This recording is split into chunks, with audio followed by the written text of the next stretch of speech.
سالار عالم اس کا نام تھا۔ نہ جانے والدین نے کیا سوچ کر ایسا بھاری بھرکم نام رکھا تھا۔ وہ میرے بھائی کا دوست تھا۔ علاقہ غیر سے اس کا تعلق تھا۔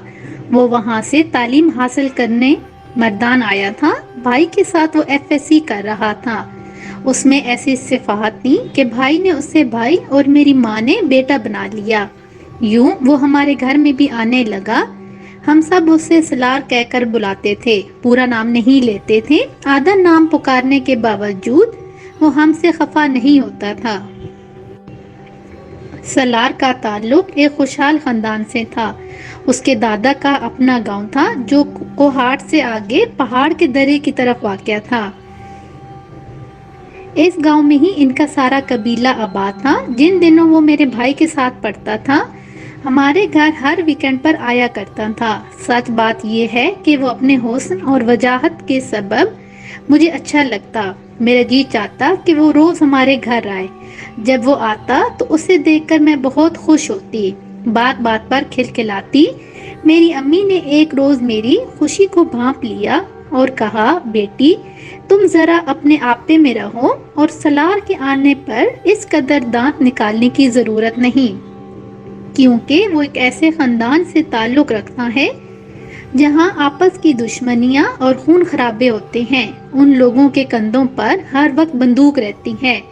کیا ہم ایسے خاندان میں بیٹی کے رشتے کے متحمل ہو سکتے ہیں جہاں سر کی قیمت بندوق کی ایک گولی سے چکائی جاتی ہے؟ میری سمجھ میں ماں کی باتیں نہیں آئیں۔ میں نے جانا وہ مجھ کو ڈرانے کے لیے ایسی باتیں کر رہی ہیں۔ ان دنوں میں میٹرک کی طالبہ تھی اور یہ عمر نصیحتوں کو پلے سے باندھنے کی نہیں ہوتی۔ اس عمر میں تو بس خواب بھی اچھے لگتے ہیں۔ وقت گزرتا رہا اور میں سالار کے سپنے دیکھتی رہی۔ وہ کیا میرے بارے میں سوچتا تھا، مجھے اس کا کوئی علم نہ تھا۔ وہ میرے بھائی کی دوستی کے احترام میں ہم لوگوں کی طرف آنکھ اٹھا کر بھی نہیں دیکھتا تھا۔ اتفاق سے میں یا میری بہن سامنے آ جاتی تو وہ سر جھکا کر نظریں نیچے کر لیتا۔ پھر بھی میرا جی چاہتا کہ میں اس کی دلہن بنوں۔ ہمارے گھرانے میں پردے کا رواج نہیں تھا، لیکن سب خواتین خود کو بڑی سی چادر میں لپیٹ کر رکھتی تھیں اور بہت کم گھر سے نکلتی تھیں۔ یہ ایک ناممکن سی بات تھی کہ میں سالار کی دلہن بنتی، مگر خواہشات پر کسی کا بس نہیں چلتا۔ میں بھی اپنی اس خواہش کے آگے بے بس تھی۔ ایک دن سوچا جاننا چاہیے کہ میرے بارے میں اس کی کیا رائے ہے، لیکن مسئلہ یہ تھا کہ اس سے بات کیسے کی جائے۔ بھائی سخت مزاج تو نہیں تھے، لیکن ایسی کھلی چھٹی بھی نہیں تھی کہ میں از خود بیٹھک میں گھس جاتی اور سالار سے باتیں کرنے لگتی۔ تاہم مجھے چین نہیں تھا۔ دل پہلو میں تو تھا، مگر اس کو کسی پل قرار نہ تھا۔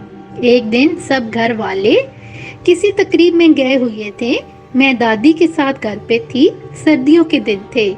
امی اور بابا جان مجھے دادی کی دیکھ بھال کے لیے گھر چھوڑ گئے تھے۔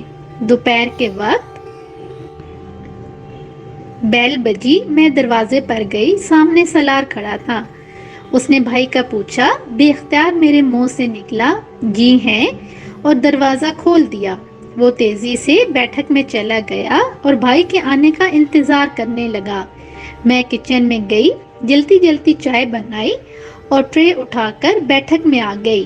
یہ پہلی بار تھا کہ میں اس کے سامنے یوں آئی تھی۔ میرے اس طرح بے دھڑک آ جانے پر وہ حیران ہو گیا۔ یقیناً سوچ رہا تھا کہ اسے کیا ہو گیا ہے۔ اگر نادر گھر پر نہیں ہے تو اس نے در کھول کر مجھے کیوں گھر آنے کا کہا ہے؟ اس کی حیرانگی کو نظر انداز کرتے ہوئے میں نے چائے کی ٹرے زمین میز پر رکھ دی اور کہا، نادر بھائی تو گھر پر نہیں ہے، وہ امی بابا کے ہمراہ رشتہ داروں کے ہاں شادی میں گئے ہیں۔ لیکن آپ نے تو کہا کہ نادر گھر پر ہے۔ ہاں، میں نے اسی لیے کہا تاکہ آپ جو اتنی دور سے آئے ہیں چائے پی کر جائیں۔ میرا اتنا کہنا تھا کہ وہ اٹھ کھڑا ہوا اور کہنے لگا، اچھا تو پھر میں چلتا ہوں، آپ بیٹھیے، چائے تو لیجیے، مجھے آپ سے ایک ضروری بات کہنی ہے۔ یہ کہہ کر میں نے چائے کی پیالی اس کے ہاتھ میں تھما دی۔ وہ مجبوراً صوفے پہ ٹک گیا اور چائے کے چھوٹے چھوٹے گھونٹ پینے لگا۔ آپ کا میرے بارے میں کیا خیال ہے؟ بے دھڑک میں نے اپنا سوال داغ دیا، جو اس قدر تیکھا تھا کہ سالار کا رنگ سرخ ہو گیا۔ اس نے پہلی بار نظر بھر کے میری جانب دیکھا اور اس سے پہلے کہ وہ کچھ کہتا میں نے عجلت میں تیر چلا دیا۔ میں آپ کو پسند کرتی ہوں اور آپ سے شادی کرنا چاہتی ہوں، کیا ایسا ممکن ہے؟ اس کی آنکھیں میری دیدہ دلیری پر پھٹی کی پھٹی رہ گئیں۔ یہ آپ کیا کہہ رہی ہیں؟ وہ روحانسا ہو کر بولا۔ کیا آپ کو خبر ہے کتنی بڑی بات آپ نے کہہ دی ہے؟ بات بڑی چھوٹی نہیں، یہ ایک سیدھی سی بات ہے۔ شادی کے لیے پوچھنا کیا کوئی بری بات ہے؟ کوئی جرم ہے؟ کیا میں نے کوئی چوری یا ڈکیتی کی بات کی ہے؟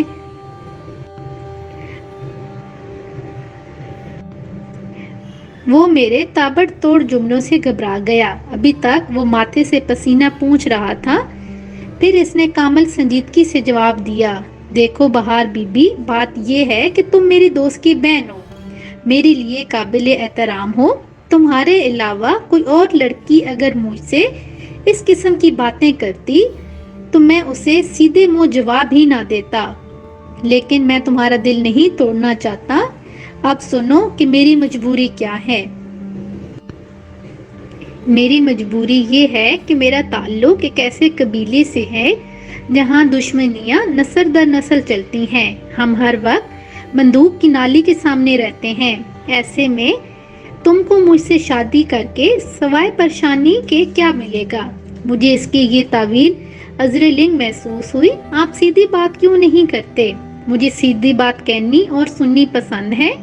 شادی نہیں کرنی تو نہ کیجیے، کہہ دیجیے کہ نہیں کر سکتا، تو سیدھی بات ہے کہ میں تم سے شادی نہیں کر سکتا۔ ہمارے قبیلے میں لڑکے ہوں یا لڑکیاں باہر شادی نہیں کر سکتے۔ جب اس نے ایسا ٹکا سا جواب دیا تو میں اور بھی دکھی ہو گئی۔ اس کے سامنے سے چائے کی ٹرے اٹھا لی اور سر جھکا کر کچن میں آ بیٹھی۔ آنسو خود بخود میری آنکھوں سے گرنے لگے، جن کو پوچھنے والا کوئی اور نہ تھا۔ اس لمحے دروازہ بند ہونے کی آواز سنائی دی۔ سالار گھر سے چلا گیا تھا۔ اس بالمشافہ گفتگو کا ایک یہ فائدہ ہوا کہ اس کے بعد میں نے سالار کے سپنے دیکھنے چھوڑ دیے اور پڑھائی میں دل لگا لیا۔ البتہ اب بھی جب وہ بھائی سے ملنے آتا تو ایک خلیج سی سر اٹھاتی تھی، جس کو میں نے پہلو میں باندھ لیتی تھی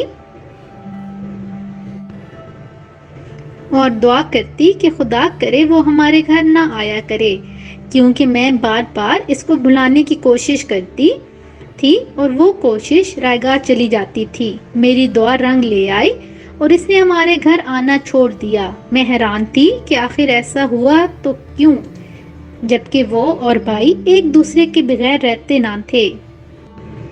سوچتی تھی کہ بھائی سے پوچھوں، مگر ڈرتی تھی کہ وہ کیا سوچیں گے۔ لیکن ایک دن امی نے پوچھ لیا، نادر بیٹے کیا بات ہے، بہت دنوں سے سالار نہیں آیا؟ تب بھائی نے بتایا کہ اس کا چاچا بڑا وسیلہ ہے، اس کا جھگڑا اپنی برادری کے ایک تاجر سے ہوا، اس میں وہ تاجر قتل ہو گیا۔ اس کے بیٹوں نے سالار کے چاچا پر دعویٰ کیا ہے، جس کی وجہ سے سارا خاندان پریشان ہے۔ اسی پریشانی کے سبب سالار اپنے گاؤں گیا ہوا ہے اور ابھی تک نہیں لوٹا۔ کچھ دن بعد سالار آ گیا۔ اس نے بتایا کہ چاچا کو عافیت مل گئی ہے اور والد نے کچھ زمین دے کر تاجر کے ورثہ کو تاوان ادا کر دیا ہے۔ کبھی امید ہے کہ راضی نامہ ہو جائے گا، لیکن اس کا چاچا ٹھیک آدمی نہ تھا۔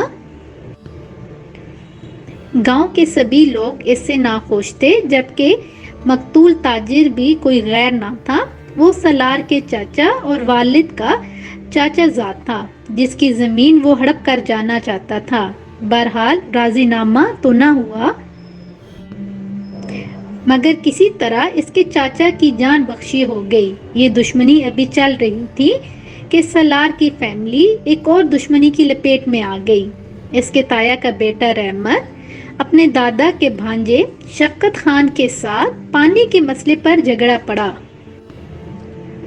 دونوں نے ایک دوسرے پر گولیاں چلا دیں۔ شفقت خان کے 2 بھتیجے زخمی ہو گئے۔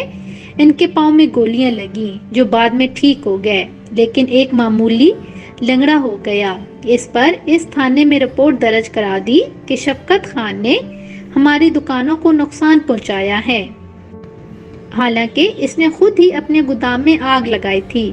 جواب میں شفقت خان نے بھی دعویٰ کر دیا۔ یوں سالار کے خاندان کی اپنے قبیلے کے ایک دوسرے گھرانے سے بھی دشمنی چل پڑی۔ ان دنوں وہ بڑا پریشان تھا۔ اس نے میرے بھائی سے کہا کہ شاید میں کافی دنوں تک نہ آ سکوں، کالج بھی چھوڑنا پڑے گا، دیکھو اس دشمنی کا کیا انجام ہوتا ہے۔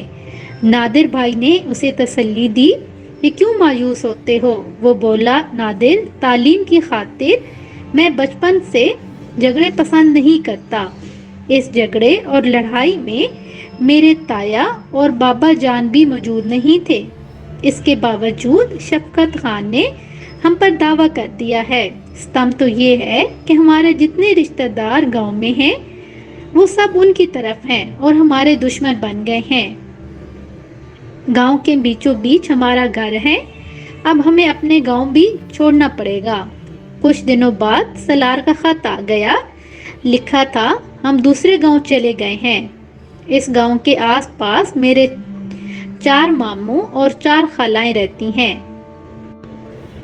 دیکھیے یہ پریشانی کب تک رہے۔ اگلے ماہ پھر سالار کا خط آیا، لکھا تھا، میرے پیارے دوست نادر، ان دنوں ہم بہت پریشان ہیں، لہٰذا تم سے ملنے سے قاصر ہوں کیونکہ ہماری ضمانتیں نامنظور ہو گئی ہیں۔ بابا، تایا اور تایا زاد بھائی تو سینٹرل جیل چلے گئے ہیں۔ میں اور ایک تایا زاد بھائی ثمر گل مفرور ہیں۔ ثمر گل اپنے سسرال اور میں ماموں کے پاس چھپا ہوا ہوں۔ ایک ماموں کے پاس چند دن رہتا ہوں اور پھر دوسرے کے پاس چلا جاتا ہوں۔ اس بار تو امتحان بھی نہ دے سکوں گا۔ آپ ہی سوچئے کیا بنے گا ہمارے مستقبل کا۔ بھائی، نادر نے خط پڑھ کر میز پر رکھ دیا کرتے تھے۔ جب وہ کالج جاتے میں سالار کا خط کھول کر پڑھ لیا کرتی تھی تو مجھے دکھ ہوتا۔ اب مجھے سالار کی بات سمجھ میں آ رہی تھی۔ وہ کیوں کہتا تھا ہماری شادیاں نہیں ہو سکتی، یہ ناممکن ہے۔ واقعی جیسے اس کے حالات خاندانی دشمنی کی وجہ سے تھے، اس میں تو یہ ناممکن ہی تھا کہ کوئی لڑکی اس کی دلہن بن کر خوش رہتی۔ سالار کے خطوط سے حالات پتہ چلتے رہتے تھے۔ اس کی ماں اور 2 بہنیں، تائی اور تائی کی بیٹیاں سبھی در بدر ہو گئے تھے۔ دشمنی کے سبب وہ اپنے گاؤں، اپنے گھر بار تیج کر رشتہ داروں کے ہاں پناہ لینے پر مجبور تھے۔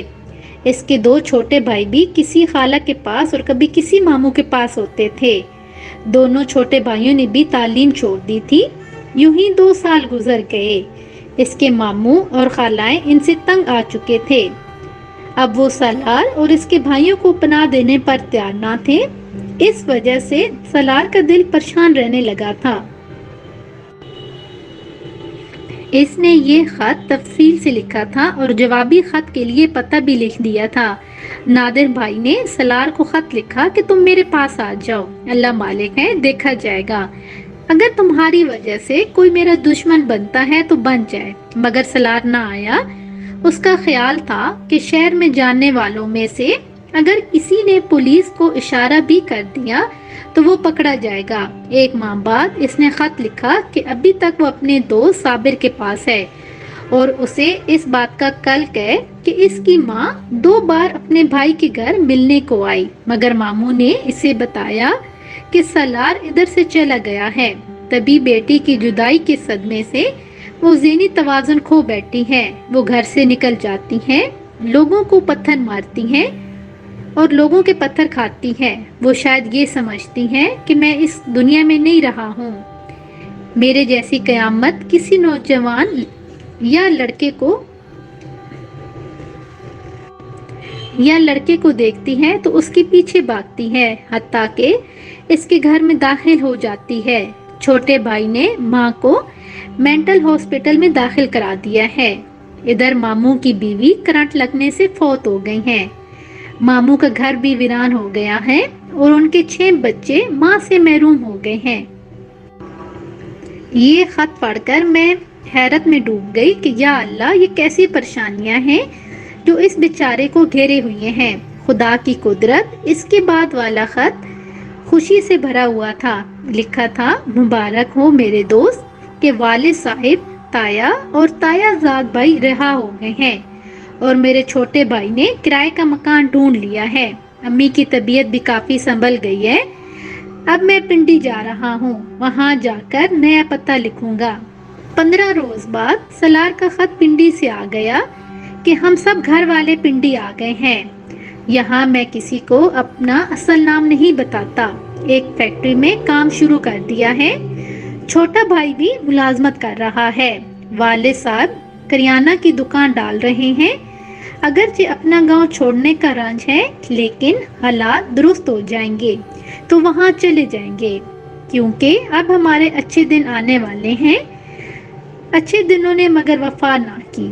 سالار کے تایا کو رہا ہوئے 6 ماہ بھی نہ گزرے تھے کہ شفقت خان نے اس کو گولی مار دی۔ سالار کا چھوٹا بھائی اور والد بھی بندوق کی زرد میں آ کر زخمی ہو گئے۔ صلح کے لیے ان لوگوں نے 20 جرگے بیچے، لیکن انہوں نے پھر بھی غلط قدم اٹھایا۔ پھر شفقت خان کی طرف سے راضی نامے کی پیشکش ہوئی۔ سالار کے تایا زاد بھائی راضی ہو گئے۔ ان دنوں میں ثمر گل جو مفرور تھا، اس نے عافیت کی درخواست دی لیکن منظور نہ ہو سکی، اور اس کے بعد والد کا قتل ہو گیا۔ تایا کے قتل کے بعد سالار بہت ہی پریشان تھا کہ پھر اس کے بھی والد کا قتل ہو گیا۔ سالار کا خط آیا کہ میں پھر راضی نامے کے لیے جا رہا ہوں تاکہ اس خون خرابے کے باپ کو بند کیا جا سکے۔ 6 سال سے مفرور کی زندگی گزار رہا ہوں، یہ بھی کوئی جینا ہے؟ اسی لیے تایا اور باپ کے قاتلوں سے پھر راضی نامہ چاہتا ہوں تاکہ مفروری کی زندگی ختم ہو تو میں بے خوف ہو کر آپ سے ملوں۔ پڑھائی کے چھوٹ جانے کا بہت افسوس ہے، میں بہت پیچھے رہ گیا ہوں۔ ارادہ ہے کہ دوبارہ پڑھائی شروع کر کے امتحان دوں۔ میں نے کسی بھی وقت اللہ سے شکوہ نہیں کیا۔ میں اللہ تعالیٰ کا مشکور ہوں کہ اب میرا کڑا امتحان ختم ہونے والا ہے۔ یہ آخری خط سالار کا بھائی کے پاس آیا تھا۔ خط میں پنڈی کا پتہ لکھا تھا، اسی لیے میں، امی اور بھائی سالار کے گھر پشاور سے پنڈی گئے۔ اس کی ماں اور بہنوں سے ملے۔ وہ سیدھی سادی پیار کرنے والی عورتیں تھیں۔ طویل عرصے تک یہ خاندان بکھرا رہنے کے بعد اکٹھا ہوا تھا اور ان کو سکون میسر آیا تھا۔ پھر بھی سالار کی والدہ کے چہرے پر گزرے ہوئے گھٹن وقت کے آثار نمایاں نظر آتے تھے۔ اس روز چند لمحوں کے لیے سالار کو اکیلے میں مجھ سے بات کرنے کا موقع ملا تو اس نے پہلا سوال یہی کیا: کیا اب بھی آپ کو میری بات سمجھ میں آ گئی یا آپ ابھی تک مجھ سے ناراض ہیں؟ میں آپ سے ناراض نہیں ہوں۔ واقعی آپ لوگوں کی زندگی بڑی گھٹن ہے۔ میں نے جان لیا ہے۔ تو پھر کیا ارادہ ہے؟ میری دلہن بنو گی؟ اپنی امی سے بات کروں؟ ہرگز نہیں سالار، میں اتنی آزمائشوں کی متحمل نہیں ہو سکتی۔ میں اس کو یہی جواب دینے والی تھی مگر نہ دے سکی، کیونکہ اسی وقت اس کی امی اور والدہ وہاں آ گئیں اور الفاظ میرے لبوں تک آ کر رہ گئے۔ ہم اپنے شہر چلے آئے اور ہمارے آنے کے صرف 1 ہفتہ بعد نادر بھائی کو کسی نے خبر دی کہ سالار کو ان کے مخالف رشتہ داروں نے قتل کر دیا ہے۔ اس خوبصورت نوجوان نے، جس کا نام سالار عالم تھا، کس قدر مجبور اور مصیبتوں بھری زندگی گزاری، اتنی صحبتیں برداشت کی، 6 سال کی مفروری اور در بدر چھپتے پھرنا، پیاروں کا خون بہا، پھر بھی راضی نامہ پر آمادہ ہونا، لیکن اس کے قبیلے کی روایات نے اس کا پیچھا نہ چھوڑا۔ یہ حسین، نیک اتوار اور صلح پسند نوجوان بالآخر اپنوں کی دشمنی کی نظر ہو گیا۔ نادر بھائی سالار کی موت کی خبر سن کر پھوٹ پھوٹ کر روئے تھے۔ امی اور میں بھی بہت غم زدہ اور افسردہ ہوئے۔ تب ماں نے مجھے کہا اسی لیے میں نے تمہیں پہلے دن سمجھا دیا تھا اور تم کو میری بات سمجھ نہ آ رہی تھی۔ اب آ گئی ہے نا سمجھ؟ ہاں ماں، بہت اچھی طرح، میں نے جواب دیا، لیکن ان کو یہ باور نہ کروا سکی کہ پیار کی کوئی حد نہیں ہوتی، اور یہ سالار کے قتل ہو جانے کے خبر سن کر میں جیتی جی مر گئی ہوں۔